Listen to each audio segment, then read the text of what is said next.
Hi, Misha here. And last time we looked at the British Chieftain, the Mark V as it happens. And this time we're going to look at the Challenger 1. Mark, 2 or 3. Looks to be a 3. Was this like the L-85 bullpup? Well, many thought so in the 1980s.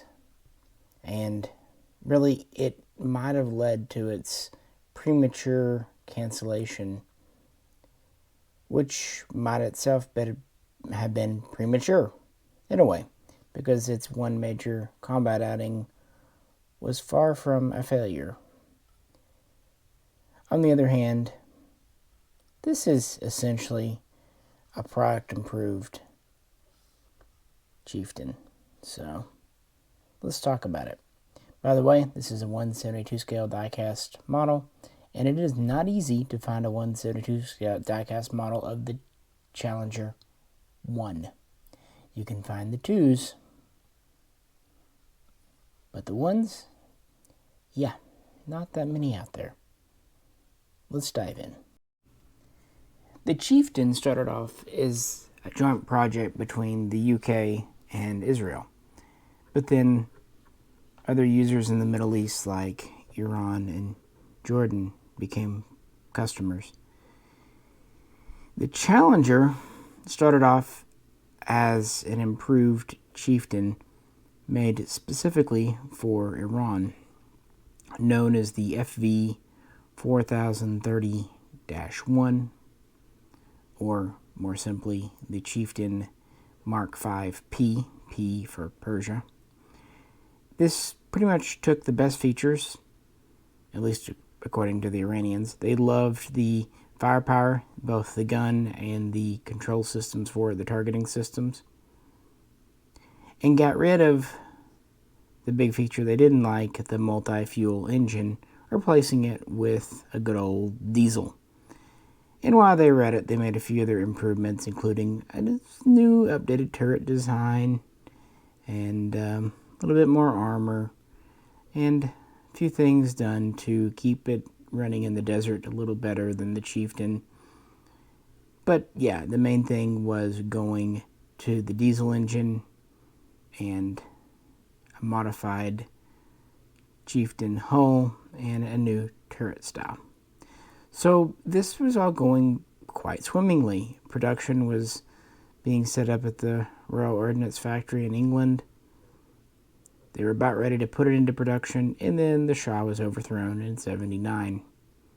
And it looked like the project was dead, which might have been a problem because the factory was already struggling financially and otherwise, and they really needed this order.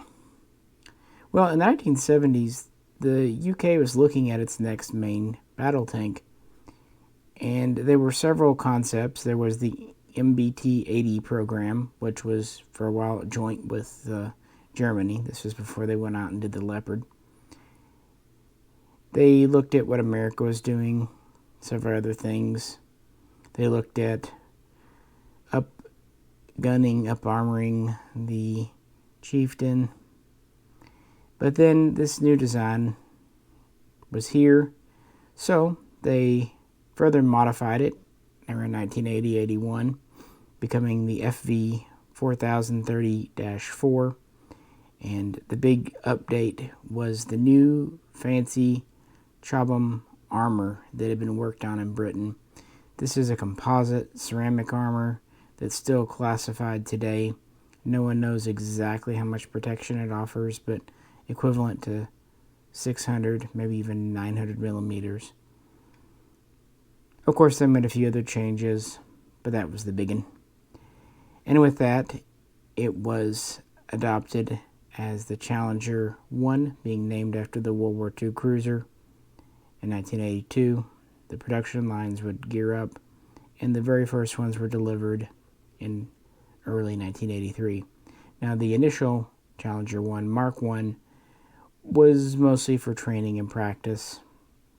The Mark II was the first full combat-capable version.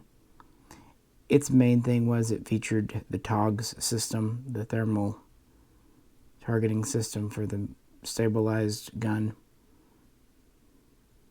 And then a few years later we had the Mark III, which had a few minor product improvements and better, safer stowage for the munitions, ammo boxes, and was a little more geared towards having external tanks strapped on.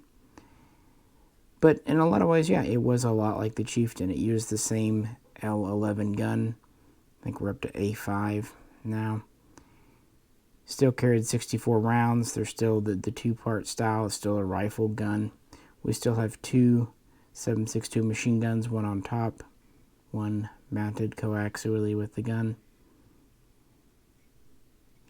Overall length is slightly greater, about 37, 38 feet with the gun forward. Weight is quite a bit heavier, at about 62 tons.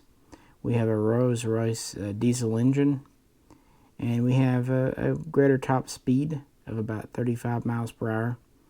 And this is thanks in part to a new hydromatic suspension system that gives a smoother, better ride. All around more pleasant for the crew there.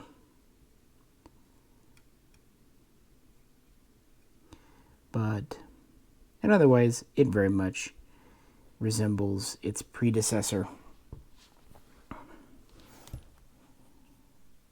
And once TOGS was added, it was ready for combat and would be stationed around Europe and eventually would make its way to the Middle East. By the way, really the only important purchaser outside of the UK was again Jordan. They initially would order about 275 units. The British military initially ordered 420. And it should be said that later on Jordan would purchase another nearly 300 surplus ones between 1999 and 2002. So they had several. Total production, no one seems to know for sure, but it seems to be around 850, so quite a bit less than the Chieftain, which itself was quite a bit less than the Centurion. But this is, the 1980s were a different time. Like I said, they did have the L85 Bullpup. Not a great gun. They should have went with the AUG.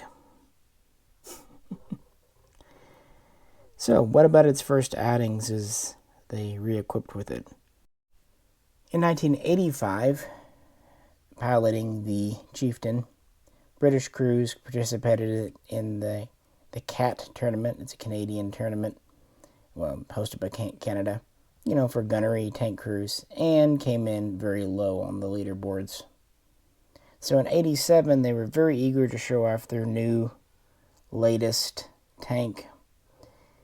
And so, instead of using tanks that had already been, had a few miles on them and whatnot, maybe a little outdated, they took 22 of the newest, fanciest versions with the TOGS system and put them into the trials in June of that year. They're being hosted by Canada. They were being held in West Germany. They would go up against the latest from France, Germany, the US, and they didn't do very well at all. In fact, by not very well at all, I mean they came in last place. They overdid it. They wanted it too much. They had the brand new tanks, which were brand new, so they didn't have all the bugs worked out, like anything brand new. And the crews weren't used to that tank yet. They'd trained on other things. Some of the crews had trained on Chieftains. Others had trained on the Challenger, but it was an earlier version. So, yeah, not great. This was embarrassing. Excuses were made. They would try to say that it didn't really represent the tank, the competitions, yada yada. But at the end of the day, it put a stain on the tank's reputation.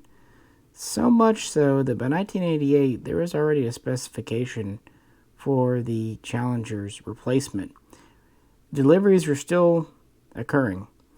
Also, I should point out that in 1986, the Royal Ordnance Factory was purchased along with the Challenger production line by Vickers. So not only were those tanks new off the production line, they were made under brand new management, which can often have negative effects.